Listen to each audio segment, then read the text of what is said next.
मित्रांनो, हे रेकॉर्डिंग आहे का? त्याच्यामध्ये 7.3.2 मध्ये नमूद केले आहे. मुलाखतीच्या वेळी मराठी भाषेच्या ज्ञानाबद्दल म्हणजे मुलाखतीच्या वेळी काय तुम्ही आता सादर करणार नाही, बरोबर आहे? हा MPSCचा कॉल आहे. सादर करण्यासाठी विनंती. खालील सक्षम प्राधिकाऱ्यांनी विहित नमुन्यात प्रदान केले तेव्हा असं त्यांनी मध्ये टाकले, तेच आम्ही इथे जाहिरातीमध्ये टाकलेलं आहे. त्यांना तसंच अपेक्षित आहे. त्यांना सांगा जाहिरात त्यांनी जाहिरात पण आम्ही इथे घेऊन जा. त्यांना सांगा त्यांनी दिलेलं आहे असं. आता तुम्ही जिथे तो तुमचा कुठला प्रश्न आहे तो मला त्याचा आम्हाला इथे तालुका लेवलवरती काढून तिथून घेऊन परत जिल्हा लेवलवरती जायला लागेल आणि तिथे आम्हाला साधा सोप्पा आता तुम्हाला सांगते इशू काय येतोय. बार असोसिएशन जी असती त्या डिस्ट्रिक्ट कोर्टाची, तिथे जर आम्ही मेंबर नसू तर बार असोसिएशनच्या लेटर शिवाय आम्हाला त्याच्याबद्दल त्या हायकोर्टाने जे आधार केलेले आहेत त्यानुसार आम्ही टाकलेलं आहे. हो सर, पण इथे आम्हाला खाली जिथं आम्ही सर्टिफिकेट काढतोय तिथं यांचं जे काही पॉलिटिक्स चालू आहे बार असोसिएशनचं, मात्र त्या पॉलिटिक्सला आम्ही इथे काहीच करू शकत नाही ना. पण नियमान ते टाकलेले कोर्टाने दिले, हायकोर्टाने दिलेले आहेत, नियम तयार केलेले आहेत विधी त्यानुसार, विधी न्याय विभागाने त्यानुसार जाहिरातीमध्ये टाकलेले आहे. त्यामुळे त्यांना त्याप्रमाणे सर्टिफिकेट देणं आवश्यक आहे. पण सर इथे एक्सपिरियन्स सर्टिफिकेटला सुद्धा 10 वकीलनामे आणि स्वतःचे काहीतरी वेगळे वेगळे नियम लावून इथं लिटरली स्टुडंट्सना हॅरॅस केलं जाते. मग एमपीएससी त्याच्यावरती काहीच स्टँड घेणार नाहीये का? एमपीएससी काय स्टँड घेणं सांगा. तुम्ही तिकडे हे करू शकता, सांगता ना तुमच्या बार काउन्सिलला तुम्ही सांगू शकता एक्झाम सर्टिफिकेट मिळत नाही म्हणून. काउन्सिलच हॅरॅस करते सर आम्हाला. मग आता त्याला आता आम्ही काहीच करू शकत नाही ना. पण मग आणि मुळात हायकोर्टात कंप्लेंट करा, हायकोर्टामध्ये कंप्लेंट करू शकता तुम्ही. तसं नाही. मला एकच गोष्ट समजत नाहीये की जर अनुभव आहे त्याचं सर्टिफिकेट जेएमएफसी लेवलचं चालतं, तर मग भाषेच्या ज्ञानाचं सर्टिफिकेट डिस्ट्रिक्ट लेवलचं का पाहिजे? काय लॉजिक आहे? त्यांनी ते लॉजिक हायकोर्टाने कशाप्रमाणे वापरलं ते आम्हाला माहिती आहे. त्यांनी आधार बनवण्याचा, आयोगाने बनवण्याचा आधार त्यांनी विधी न्याय विभागाने हायकोर्टाच्या मदतीनुसार बनवलेले आहेत. त्यांनी का कशा प्रकारचे केलेले आहेत? सुप्रीम कोर्टाच्या ऍज पर जजमेंट नुसार सुप्रीम कोर्टानं तर हे सुद्धा सांगितलंय की प्रोव्हिजनल सनद जेव्हापासून अप्लाय केली आहे मुलांनी तेव्हापासून कुठलेही क्वेश्चन्स न विचारता सरळ सरळ डिरेक्टली एक्सपिरियन्सचे सर्टिफिकेट द्या म्हणून. मग ते सुद्धा आम्हाला मिळत नाहीयेत ना कोर्टच्या जजमेंट नुसार. ते तुम्ही त्यांना सांगा ना बाबा हे सुप्रीम कोर्टाचे निर्णय असा आहे त्यामुळे तुम्हाला देणं आवश्यक आहे म्हणून. ह्याच्यात काहीच करू शकत तुमचं. पण ते आम्हाला काहीही हेल्प मग त्याच्यात आयोग काहीच नाही करू शकत तुमचं सर्टिफिकेट करत नाहीयेत. मग एमपीएससी तसं स्पेसिफिकली तिथे क्लास तरी टाकायचा होता ना. एमपीएससी टाकलेलं आहे आधारनुसार. आधारच्या बाहेर एमपीएससी काही करत नाही. बेसिकली इथे आम्हाला कॉपरेट करत नाहीये. तुम्ही कुठला स्टँड घेणार नाही, मग आम्ही काय करणार? स्टँड घेण्याचा प्रश्नच नाही ना. जिथे ते रूल जे आहेत त्यानुसार जर सर्टिफिकेट आवश्यक आहे तर त्यानुसारच सर्टिफिकेट सादर करणं आवश्यक आहे ना. पण भाषेच्या ज्ञानाचं सर्टिफिकेट जिल्हा न्यायाधीशाला काय माहिती? आम्हाला मराठी येतच नाही. पण मग तेच ना हायकोर्टाचे नियम केलेले आहेत. एक्झाम दिले हे बघा हॅलो आमच्या मार्कलिस्ट वरती, तर त्याला काही अर्थच बनत नाही ना. जिल्हा न्यायाधीशाचं सर्टिफिकेट पाहिजे म्हणजे काय? आणि तिथे जिल्हा न्यायाधीशांच्या पुढे पीडीसीच्या पुढे आम्हाला क्लार्क उभं पण राहू देत नाही. मग आम्ही म्हणजे गाव पातळीच्या मुलांनी भरायचेच नाहीत का फॉर्म? की फ्रेशर तुमचा प्रश्न कशा तो तुमचा तिकडचा काय प्रॉब्लेम आहे तो आता आम्हाला माहित नाही. यानुसार रूल मध्ये जे आहे ते टाकलेले त्यानुसार सर्टिफिकेट तुम्ही सादर करणं आवश्यक आहे. हायकोर्टाच्या ह्याच्यामध्ये स्पेसिफिकली असं मेन्शन केलंय का की डिस्ट्रिक्ट कोर्टाच्या जजच लागणार आहे म्हणून? हे कोर्टाने जे आधार तयार केलेले आहेत कोर्टामार्फत विधी न्याय विभागाने त्यानुसार हे सगळं टाकलेलं आहे. आधारच्या बाहेर म्हणजे सेवापेश नियमाच्या बाहेर ह्याच्यात काही टाकलेलं नाही. या दोन एंटिटीजनी काहीतरी कोऑर्डिनेट केलं पाहिजे ना. मधल्या मध्ये मुलं अडकतात ना ह्याच्यामध्ये. म्हणजे हे डिपार्टमेंटचं काम. तुम्ही डिपार्टमेंटशी बोला की हायकोर्ट मध्ये कोणाशी बोला, आम्हाला मिळत नाही तर आम्ही काय करू म्हणून. आयोग काही करू शकत नाही. डेट संपते, उद्यापासून कोर्टाला सुट्ट्या लागतात. आम्ही कसं करणार? तसंच आम्ही आता काहीच करू शकत नाही. बरं ठीक आहे, तुम्ही तरी सांगू शकता का की आता एडीजेनचं अपलोड केलं आणि मुलाखतीच्या वेळेला पीडीजेनचं जर अवेलेबल केलं? नाही आम्ही नाही सांगू शकत. नाही तसं नाही सांगू शकत आम्ही. तुम्ही त्याप्रमाणे जसं आहे त्याप्रमाणे तुम्हाला सर्टिफिकेट अपलोड करणं आवश्यक आहे. पीडीजेनचं अपेक्षित आहे तुम्हाला? हो. ओके ठीक आहे. हे तुम्ही आता ऐकलेलं असेल मित्रांनो. म्हणजे तुमच्या लक्षात येते का की काय परिस्थिती आहे? तुमच्या जाहिरातीमध्ये तुम्हाला सांगितलं आहे की तुम्ही पीडीजनचं पण घेऊ शकता सर्टिफिकेट, एक्सपिरियन्स सर्टिफिकेट, आणि सोबतच तुम्ही ज्या कोर्टामध्ये तुम्ही प्रॅक्टिस करताय एडीजे वगैरे, ठीक आहे, तिथले जे प्रधान न्यायाधीश असतील, समजा तिथे ॲडिशनल डिस्ट्रिक्ट जज असतील तर त्यांचंसुद्धा तुम्ही घेऊ शकता असं जाहिरातीमध्ये सांगितलं आहे. मराठीच्या भाषेबद्दल ते थोडंसं स्पष्ट क्लिअर नाही आहे. मराठी भाषेबद्दल सुद्धा पण तसं पाहायला गेलं तर त्याच्यामध्ये 2 ठिकाणी दिलेलं आहे आणि 2 ठिकाणी दिलेलं असल्यामुळे मराठीचं सुद्धा खरं तर तुमच्या लोकल कोर्टाचं चालतं. हेच जाहिरातीचं इंटरप्रिटेशन आहे. म्हणजे जे हायकोर्टाने आर वगैरे जे समजा दिलेलं आहे MPSCला, तसं पाहायला गेलं तर हायकोर्टाची काहीच चूक नाही आहे. ठीक आहे. सोबतच MPSCची काही चूक नसते, कारण MPSCने सुद्धा जशास तसं जाहिरातीमध्ये ते मांडलेलं आहे. म्हणजे मी तुम्हाला सांगितलं की पहिल्या दिवशी ज्यावेळेस मी व्हिडिओ बनवला त्यावेळेस मी MPSCचा आभार मानले किंवा तुम्ही हे शेवटी ॲटलिस्ट अलाव केलं की तुम्ही कुठल्याही कोर्टातनं घेऊ शकता. कारण PDGकडनं हे घेणं त्याच्यामध्ये फार कठीण आहे. आता PDG लोकं काय म्हणजे विद्यार्थ्यांवर राग काढतात का काय माहिती नाही. कारण एवढे सगळे हजार आता लोकं जर समजा एखाद्या जिल्ह्यात कोर्टात जात असतील हे सगळे सर्टिफिकेट मागायला, तर ह्या प्रिलिमच्या स्टेजलाच म्हणजे मुळात प्रिलिमच्या स्टेजला तुम्ही एक्सपिरियन्स सर्टिफिकेट, भाषेचं प्रमाणपत्र हे सगळं तुम्ही मागायला नाही पाहिजे होतं. पुढे बाकीचे सुद्धा बरेच कामं असतात. ते PDGने त्याच्यामध्ये काय करायचं असा प्रश्न येतो. मग आता PDGनी काय करायला पाहिजे तर बार काउन्सिलचं ID कार्ड बघितलं आणि ID कार्ड बघून त्याच्यानंतर डायरेक्ट व्हेरीफाय करून सही करून दिली. ही एक थोडीशी इन्फॉर्मल प्रकारची जे प्रोसिजर असते तर ते बरं पडलं असतं. आता PDGने जर समजा सगळे डॉक्युमेंट मागायचे म्हटले, आता माझ्याकडे बऱ्याच कोर्टातले बऱ्याच पोरांनी ते हे पाठवलेलं आहे. ठीक आहे. तुम्ही पुणे कोर्टातलं जर बघितलं, तुम्हाला मी ते स्क्रीनवर ठेवतो ते. पुणे कोर्टातलं तुम्ही जर बघितलं तर तिथे वकालतनामा वगैरे पण मागितले जात आहेत. म्हणजे काही ठिकाणी आता पुण्यामध्ये समजा JMFCला पास मागतायत. ठीक आहे. अजून दुसऱ्या कुठल्या कोर्टात गेले ते तिकडे JMFCच्या पोरांसाठी वकालतनामा तुम्ही 10 मागताय. काही ठिकाणी अशा डायरेक्ट वकालतनामा वगैरे चालणार नाही. ऑनलाईन कोर्टाच्या वेबसाईटवर जा, तिथूनचे तुम्ही स्क्रीनशॉट काढून आणा ज्याच्यामध्ये तुमचे नावं असतील. ठीक आहे. इथे सुद्धा ज्युनियर पोरांचे नावं त्याच्यामध्ये नाहीच आहेत, तर ते आणायला सांगतात. आता काही एका ठिकाणी बघितलं की ते वकालतनामा वगैरे काही मागत नाहीत, फक्त लोकल बार काउन्सिलचं हे मागतात. लोकल बारवाल्यांचं तर तुम्ही सगळ्याच ठिकाणी मागताय. म्हणजे सगळ्याच ठिकाणी लोकल बारचं तुम्ही एक एक्सपिरियन्स सर्टिफिकेट वगैरे मागताय. आता ह्या लोकल बारवाल्यांचं जेवढं एक्सप्लॉयटेशन चालू आहे तुम्ही या व्हिडिओमध्ये ऐकलेलं असेल. म्हणजे सगळ्याच विद्यार्थ्यांना ह्या लोकल बारवाल्यांचा प्रचंड त्रास होतो. प्रचंड त्रास म्हणजे ते अध्यक्ष, आता ह्या प्रत्येक ठिकाणी अध्यक्षांच्या वेगवेगळ्या तरा आहेत. तरा अशा की एका अध्यक्षाने तर म्हटलं की मी प्रॅक्टिसबद्दल त्याच्यामध्ये इंटरव्ह्यू घेतो, मला जर वाटलं तुम्ही प्रॅक्टिसमध्ये चांगले आहात, तुम्ही खरंच प्रॅक्टिस केलेली आहे तर मी सर्टिफिकेट देतो. अरे तुला कोण दिला अधिकार हे सगळं करायचा? ठीक आहे. एका PDGने सुद्धा म्हटलं की मी म्हणजे एका PDGने इंटरव्ह्यू घ्यायला चालू केलेले आहेत. ठीक आहे. तर नावं जास्त सगळ्यांचे घेणं चुकीचं असेल. तुम्ही सांगा तुमच्या ज्या भागातल्या, तुम्ही कमेंट बॉक्समध्ये सांगा की तुमच्या कुठल्या कोर्टामध्ये चालू आहे. तुम्हाला सांगितलेलं चालतं, मला इथून एखाद्या PDGचं नाव घेऊन काही बोलायचं म्हटलं तर जरा विचार करावा लागतो. ठीक आहे. कुठल्या PDGने इंटरव्ह्यू घ्यायला चालू केलं तुम्ही मला सांगा. तर इंटरव्ह्यू घेणं चालू आहे म्हणजे सगळ्या पोरांचे की तुम्हाला प्रॅक्टिसचं सर्टिफिकेट द्यायचं का, तुम्हाला भाषेचं सर्टिफिकेट द्यायचं का, याच्याबद्दलचे इंटरव्ह्यू चालू आहेत. आता तुम्ही कसं काय देऊ शकणार आहात एवढ्या सगळ्या पोरांना सर्टिफिकेट?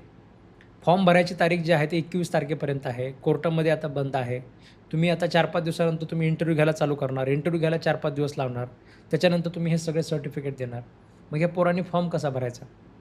20 दिवसामध्ये फॉर्म भरणं म्हणजे काय साधं काम आहे का? आता सोपं काम राहून गेलेलं आहे काय? सरळ घरचे डॉक्युमेंट घेतले, बाकी ठिकाणी कुठेच अशा प्रकारचा त्रास होत नाही. तुम्ही आता परभणीचं नाव घ्या, मी तुम्हाला काल परवा सांगितलं. परभणीमध्ये कसलाच त्रास होत नाही. ठीक आहे. जालनाचं नाव घ्या, लातूरचं नाव घ्या, अशी कितीतरी जिल्ह्यातली कोर्टं आहेत ज्याच्यामध्ये अजिबात त्रास होत नाही. मग इकडच्या पोरांना त्यांनी म्हणजे कोर्टात गेले की त्यांना लगेच सर्टिफिकेट मिळून जातं आणि इकडच्या पोरांना 5-5, 10-10 दिवस तुम्ही यांचे व्यर्थ घालताय. परीक्षेला प्रत्येकाला अभ्यासाला 90 दिवस आहेत. ठीक आहे. जर प्रत्येकाकडे अभ्यास करायला 90 दिवस असतील तर तुम्ही काही लोकांचे 10-10 दिवस तुम्ही PDG म्हणून का खाऊन घेताय? आणि तुम्हाला PDG म्हणून इंटरव्ह्यू घ्यायचा अधिकार येते कोणी दिला? समजा इंटरव्ह्यू हायकोर्ट घेणार आहे ना, हायकोर्टाचं काम तुम्ही का बरं करताय? एखादा माणूस एक्सपिरियन्स त्याचा पक्का आहे का, त्याने खरंच प्रॅक्टिस केलेली आहे का, किंवा त्याच्यानंतर तो कोर्टात जाऊन म्हणजे तो JMFC म्हणून योग्य आहे का, हायकोर्टाला ठरवू द्या ना. या स्टेजला तुम्ही जर समजा 10 लोकांना तुम्ही ठरवलं की या 10 लोकांना मी सर्टिफिकेट देणार नाही, ह्या 10 पोरांना, मग त्यांच्या अधिकाराचं काय? आता तो 90 दिवस आहे त्याच्याकडे अभ्यासाला, तो अभ्यास करेल अजून त्याच्यामध्ये सगळ्या गोष्टीमध्ये. याच लेवलला जो तुम्ही इंटरव्ह्यू घेत असाल आणि तुम्ही जर एखाद्याला सर्टिफिकेट द्यायचं नाही म्हणत असाल तर किती भयंकर प्रकार आहे. जे पोराचे किती स्वप्न आहेत. काही पोरांनी लॉला ॲडमिशनच त्याच्यामध्ये जज होण्यासाठी घेतले. 5 वर्ष झालं ते लोक लॉ शिकत आहेत. आता 3 वर्ष झालं कोर्टामध्ये प्रॅक्टिसचा नियम आला. 3-4 वर्ष त्याच्यामध्ये झाले. 3 वर्ष त्याचे झाले. 1-2 वर्ष जाहिरात तुम्ही काढली नाही. 5 वर्ष त्याचे झाले. म्हणजे 10 वर्षापासून ती पोरगं वाट बघते. कशासाठी? तर जज व्हायचे म्हणून त्या परीक्षेच्या ह्याच्यासाठी. आणि त्याच्या स्वप्नांची तुम्हाला काडीमोल किंमत नाही. ठीक आहे. PDG साहेबांच्या बाजूला बसलेले जे सगळे क्लर्क लोक आहेत. ठीक आहे. तर म्हणजे हे सगळे पापं कुठे फेडणार आहात तुम्ही? आणि काय मिळणार आहे तुम्हाला हे सगळं करून? म्हणजे हा राक्षसी प्रकारचा आनंद आहे. आपण ज्या प्रकारचं चुकीच्या गोष्टी करत असतो, जे नीतिमत्ता तुम्ही सोडून तुम्ही लोकं वागताय, ठीक आहे, हे सगळं तुमच्या पाठीमागे तुमच्यासोबत उभं राहत असतं. ठीक आहे, मी तुम्हाला म्हणजे काही मी साधू बुवासारखा शाप देत नाही आहे. ठीक आहे, पण माझ्यासुद्धा मनाची कुठेतरी तळमळ आहे, जी मनातनं मला तुम्हाला असं शिव्या द्यावं वाटत आहेत. पण आता कॅमेरासमोर मी शिव्या देऊ शकत नाही. म्हणून स्वतःला मी आवरून ह्याच्यामध्ये हे सगळं फार कंट्रोल पद्धतीने मी तुम्हाला बोलतो आहे, की असा प्रकार करू नका. एक तर तुम्हाला मला म्हणजे एकच गोष्ट सांगा, की तुम्हाला पी-डी-जन हे बार काउन्सिलचं अध्यक्षांचं सर्टिफिकेट तुम्हाला मागितलं आहे कुणं? हायकोर्टानं सांगितलं आहे का तुम्हाला? किंवा तुम्ही बार काउन्सिलच्या लोकल अध्यक्षाचं सर्टिफिकेट घ्या म्हणून? की तुम्हाला एम-पी-एस-सीने सांगितलं आहे का, की बार काउन्सिलच्या लोकल हायकोर्टाचं अध्यक्ष घ्या? ठीक आहे, अरे स्वतःचे डोके कशाला लावताय? ठीक आहे, म्हणजे डोके आहेत का भुसा भरला तुमच्या डोक्यामध्ये हे मला कळत नाही आहे. एका क्लर्कने तर एका म्हणजे विद्यार्थ्यांना सांगितलं, की या 4-5 दिवसानंतर एवढी काय गडबड आहे तुम्हाला फॉर्म भरायची? अरे कोर्ट बंद आहे पुढे, कोर्ट बंद आहे. एम-पी-एस-सीच्या साईटला प्रॉब्लेम असतो, बऱ्याच अडचणी असतात. ठीक आहे, फॉर्म भरणं म्हणजे का आता एवढं सोपं काम नाही, की एका दिवसामध्ये लगेच गेलं आणि 2 मिनिटामध्ये फॉर्म भरून टाकला. ठीक आहे, बरं जिल्ह्याच्या कोर्टाला हे सगळे पोरं येत आहेत, म्हणजे 50-60 किलोमीटरवरून येतात. मला एकाने त्या चंद्रपूरच्या का काहीतरी पोराने सांगितलं, म्हणे सर आमच्या एरियामध्ये गाडीसुद्धा नाही, म्हणे माझ्याकडे मोटरसायकल नाही, आमच्या एरियामध्ये बस वगैरेसुद्धा नाही आणि तशा परिस्थितीमध्ये मी रोज 40-50 किलोमीटर मी रोज जातो आहे. ठीक आहे, रोज गेले की ते मला काहीतरी सर्टिफिकेट चुकीचं आहे म्हणून एकदा बार काउन्सिलचं अध्यक्षांचं सर्टिफिकेट चुकीचं आहे म्हणून त्याला परत पाठवलं. अरे ते बार काउन्सिलच्या अध्यक्षांचं सर्टिफिकेट लागतच नाही ना, तुम्हाला कुणीच मागितलं नाही ते. आणि अशा सर्टिफिकेटसाठी त्या पोराला 40 किलोमीटर घरी पाठवताय, परत पाठवताय. त्याची काय अभ्यास करायची मानसिकता राहील? ठीक आहे, जरा तरी विचार करा.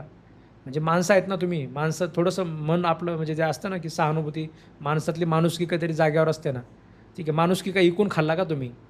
ठीक आहे, थोडं तरी विचार करा. काय मागितलं आहे, काय नाही मागितलं आहे आणि कशासाठी त्रास द्यायला पाहिजे? बार काउन्सिलचं आय-डी कार्ड आहे, त्या बार काउन्सिलचं आय-डी कार्ड काढण्यासाठी काय काय डॉक्युमेंट त्यांनी जमा केले तुम्हाला माहिती नाही का? एवढे सगळे डॉक्युमेंट जमा केलेले आहेत, ते डॉक्युमेंट तुम्हाला परत मागायचे काय करायचं? जाहिरातीच्या कॉप्या मागताय, जाहिरातीच्या कॉप्या एवढी सगळी एम-पी-एस-सीची सगळीकडे जाहिरात पब्लिश आहे, सगळीकडे आहे. ठीक आहे, तुम्हाला माहिती नाही का एवढ्या जागा निघाल्यात किंवा एवढे सगळे पोरं रोज तुमच्या दाराला फेटे घालत आहेत. त्या जाहिरातीच्या एका पोरीला तसंच केलं, जाहिरातीची कॉपी आणायला सांगितलं. म्हणजे संध्याकाळी आता थोडासा उशीर झाला होता, जाहिरातीची कॉपी आणायला सांगितलं. ती पोरगी त्या कोर्टाच्या बाहेर जाऊन तिने झेरॉक्सची कॉपी आणली आणि तिला पुन्हा सांगितलं की आता उशीर झाला, तुम्ही आता उद्या या म्हणून. ठीक आहे, ती आता पोरगी तिथे थांबणार नाही, ती पोरगी तिथून 40 किलोमीटर तिच्या घरी जाणार. म्हणजे खेडेगाव तालुक्यातली मुलगी ती राहणारी. तिथे तर म्हणजे एखादी मुलगी गेली शहरामध्ये जिल्ह्याच्या लेवलला लगेच रात्री हॉटेल करून तिथे राहिली. ठीक आहे, एवढं सहज शक्य नाही ना तिला. ठीक आहे, ती तिथून गावाकडे जाणार 40 किलोमीटर. दुसऱ्या दिवशी सकाळी उठल्यानंतर परत आंघोळ करून 10 वाजता त्याच्यामध्ये तिथल्या बसने परत तुमच्याकडे येणार आणि तुम्ही परत तिला सांगणार की हे सर्टिफिकेट चुकीचं आहे, हे परत घेऊन या. ठीक आहे, म्हणजे थोडं तरी लाजा जरा जीवाला. लाज आपल्याला थोडीशी असली कुठली तर त्याच्यामध्ये थोडंसं तुम्ही बाळगा ह्याच्यामध्ये. आणि काय मिळतं हे सगळं करून तुम्हाला सगळ्यांना? ठीक आहे, आज एवढे सगळे महाराष्ट्रातले सगळे पोरं रडत आहेत. ठीक आहे, मिळतंय काय तुम्हाला हे? मला फक्त माझ्यापर्यंत जे पोचतं ते मी व्हिडिओ बनवून सांगतो आहे. ठीक आहे, मलासुद्धा मार्ग सुचत नाही की अखेर काय करायला पाहिजे. ठीक आहे, थोडंसं विचार करा. अशा प्रकारच्या गोष्टी तुम्ही करू नका. आणि विद्यार्थ्यांनासुद्धा सगळ्यांना विनंती आहे की आता आपल्याला काय करायचं आहे, की आता 1-2 दिवस आपण त्याच्यामध्ये थांबूया. ही प्रक्रिया थोडंसं सुरळीत होते का बघूया. 2 दिवसानंतर तुम्हाला सगळ्यांना, आता तुम्ही आपल्या व्हॉट्सअप ग्रुपवर आहात सगळेजण. ठीक आहे, जे आपल्या व्हॉट्सअप ग्रुपवर नाही आहेत या नंबरला मेसेज करा आणि तुम्ही व्हॉट्सअप ग्रुप जॉईन करून घ्या. मी तुम्हाला सगळ्यांना एक कॉमन मेल ड्राफ्ट करून देतो. ठीक आहे, तो जो मेल आहे तो सेम मेल प्रत्येकाने आपल्या मेल आय डीवरनं काय करायचं आहे, एम-पी-एस-सीला एक पाठवायचा आणि हायकोर्टाला एक आपण पाठवूया. ठीक आहे, हायकोर्टाच्या रजिस्ट्रारला आपण पाठवू आणि एम-पी-एस-सीच्या प्रोफाईलला एम-पी-एस-सीचा जे मेल आहे सेक्रेटरीचा त्या मेलवर आपण त्याच्यामध्ये पाठवूया. एक कॉमन मेल असेल, तो सगळ्यांचा मेल आपला जो आहे तो एकदम धडाधड असे 1000 मेल त्याच्यामध्ये एम-पी-एस-सीला पोचले पाहिजेत. 1000 मेल पोचल्याशिवाय आपला आवाज त्या ठिकाणी ऐकला जाणार नाही. आणि त्या मेलमध्ये आपण सगळ्यांनी सांगून देऊ की कशा पद्धतीने लोकल बारचा त्रास होतो आहे. लोकल बारच्या लोकांचं सर्टिफिकेट मागितलेलं नसताना पी-डी-जे का ह्या प्रकारचं सर्टिफिकेट मागत आहेत. पी-डी-जेंकडनं आम्हाला हे सगळं मिळायला 5-5, 6-6 दिवस लागत आहेत. कोर्ट एवढं बंद असल्यामुळे हे सगळं झालेलं आहे. अशा प्रकारचं हे करून एक कॉमन गाईडलाईन काहीतरी तुम्ही द्या किंवा हायकोर्टाकडनं काहीतरी ते गाईडलाईन्स वगैरे पी-डी-जे लोकांना द्या. पी-डी-जे लोकांना तरी माहिती पोचली पाहिजे की फक्त आणि फक्त बार काउन्सिलचा आय-डी कार्ड घेऊन तुम्ही सर्टिफिकेट द्या. अशा प्रकारचं काहीतरी एक मेल जो आहे तो आपण कॉमन मेल मी एक ड्राफ्ट करून तुम्हाला 2 दिवसामध्ये देतो. ठीक आहे, तो तुम्हाला सगळ्यांना 2 मेल करायचे. एक हायकोर्टाच्या रजिस्ट्रीला आपल्याला करायचा आणि दुसरा एम-पी-एस-सीला करायचा.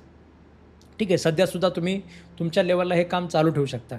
तुम्ही प्रत्येकजण आपला एक मेल ड्राफ्ट करायचा, ड्राफ्ट करून त्याच्यामध्ये सेक्रेटरीला तुम्ही पाठवून द्या. तुम्हाला जो काही त्रास होतो तो जोपर्यंत MPSCच्या कानावर पोहोचत नाही, जोपर्यंत त्यांच्यापर्यंत पोहोचत नाही, तोपर्यंत याच्यामध्ये सुधारणा होऊ शकणार नाही. ठीक आहे. त्यामुळे प्रत्येकाने ह्या सगळ्या गोष्टी त्याच्यामध्ये करायच्या आहेत. ठीक आहे ना. आपल्या WhatsApp ग्रुपमध्ये नसेल तर तुम्ही ह्या नंबरवर मेसेज करा. तुम्हाला ऑफिसचा माणूस जॉईन करून घेईल. ठीक आहे. बाकी तुम्ही सगळेजण मला फोन करताय, मला लक्षात येतं आहे. पण एकटा माणूस किती पुरणार आहे? MPSCमध्ये हेल्पलाईनला एवढे लोकं बसलेले असतात. ते सगळे लोकं बसून तुम्हाला मदत करू शकत नाही आहेत. ठीक आहे. मी तर शेवटी एकटा आहे म्हणजे आणि माझ्याकडे मुळात प्रॉब्लेम काय आहे, म्हणजे मी दिवस-रात्र तुमच्यासाठी हे सगळं करायला, तुमचा फॉर्म भरून द्यायलासुद्धा तयार आहे. पण माझ्याकडे काही तुमच्या MPSCच्या प्रोफाईलचा ॲक्सेस नाही. मग तुमच्या MPSCच्या प्रोफाईलचा ॲक्सेस नसल्यामुळे मी तरी काय करू शकणार आहे? तुम्ही आता MPSCला तुम्ही तुमचा मोबाईल नंबर सांगणार, त्याच्यानंतर ते लगेच तुमचं ओपन करतात. कुठे काही चुकीचं असेल तर तुम्हाला तसं सांगून देतात. पण आपल्याकडे तशा प्रकारची काही सोय नसते. त्यामुळे मी इथून बसून तुम्हाला तशा प्रकारची मदत करू शकत नाही. मी फक्त एवढं सांगू शकतो, की MPSCच्या हेल्पलाईनला फोन केला पाहिजे आणि असं दुरुस्त तुम्ही केलं पाहिजे. अजून एक गोष्ट, जे BSL LLB आहेत, ठीक आहे, यांची तर डिग्रीच ॲड केली नाही MPSCने प्रोफाईलमध्ये. म्हणजे JMFCसाठी कोणत्या डिग्रीचे लोकं एलिजिबल असतात, हे त्यांच्या साईटवर त्यांना ॲड करावं लागतं. मग तिथे त्यांनी ॲड केलं पाहिजे, की समजा LLBवाले त्यांनी ॲड केले, पण BSL LLBवाले त्यांनी ॲडच केले नाहीत. BBA ऑनर्सवाले त्यांनी ॲड केले नाहीत. MPSCला फोन लावलं, की MPSCवाले सांगत आहेत, की हे डिग्री एलिजिबल नाही आहेत. ह्याच्यामध्ये MPSCची चूक आहे. MPSCवाल्यांनी तुम्ही थोडंसं बघून घ्या त्याच्यामध्ये, किंवा तुम्हाला हायकोर्टाकडनं जर काही माहिती लागत असेल, तर त्यांच्याकडनं मागून घ्या, की खरंच BSL LLBवाले एलिजिबल आहेत का? आणि अख्खी बामू युनिव्हर्सिटी त्याच्यामध्ये BSL LLBवाली आहे. बामू युनिव्हर्सिटीमध्ये जो 5 वर्षाचा लॉचा जो कोर्स आहे, त्याचं नाव BSL LLB आहे, बॅचलर ऑफ सोशल लेजिस्लेशन. मग ह्या सगळ्या लोकांना जर डिस्क्वालिफाय करणार असेल तर कसं चालेल? ठीक आहे. थोडंसं त्याच्यामध्ये तुम्ही विचार करा आणि ह्या सगळ्या गोष्टी दुरुस्त करण्याचा प्रयत्न करा. आणि बाकी जे BSL LLBवाले आहेत त्यांनी स्वतःहून काय करायचं? सगळ्या लोकांनी MPSCच्या सेक्रेटरीला त्याच्यामध्ये मेल करून द्या. MPSCच्या ह्याच्यावर कॉन्टॅक्ट अस म्हणून त्यांचा मेल ID आहे. ठीक आहे. जेवढे लोक आहेत त्यांनी तुम्हाला जर नॉट एलिजिबल येत असेल ना, तर सरळ त्या सेक्रेटरीच्याला मेल करून द्या, की आमच्या डिग्रीचा असा काहीतरी प्रॉब्लेम आहे किंवा आमचा असा काहीतरी प्रॉब्लेम आहे आणि त्याच्यामुळे आमचं हे एलिजिबल दाखवत नाही आहे. ठीक आहे. पहिले MPSCच्या हेल्पलाईनला फोन करा. हेल्पलाईनला फोन केले की ते तुम्हाला सांगतील, की तुमची डिग्री एलिजिबल आहे का नाही आहे किंवा अजून काही प्रॉब्लेम आहे. मग त्यानंतर तो मेल तुम्ही त्या सेक्रेटरीला त्याच्यामध्ये करून द्या. ठीक आहे. जेवढं जास्त प्रमाणामध्ये तुम्ही हे लोकं हे कराल, तेवढं त्याची दखल घेतली जाईल. अदरवाईज असे बरेच फोन असतात त्यांना, त्यामुळे त्यांना पण हे सगळं इग्नोर करायची सवय झालेली असते. त्यामुळे प्रत्येकाने प्रयत्न करा त्यांच्यापर्यंत पोहोचण्याचा. बाकी अजून त्याच्यामध्ये 2 दिवस आपण वाट बघूया. 2 दिवसामध्ये जर झालं नाही सॉल्व्ह, तर मग आपल्याला पर्याय नाही. आपल्याला कलेक्टिव्हली मी जो मेल देईल तुम्हाला, तो तुम्ही त्या ठिकाणी पाठवून देत राहायचं. ठीक आहे. त्यानंतर मग आपलं काहीतरी आवाज ऐकला जाण्याचे चान्सेस आहेत. ठीक आहे. धन्यवाद मित्रांनो.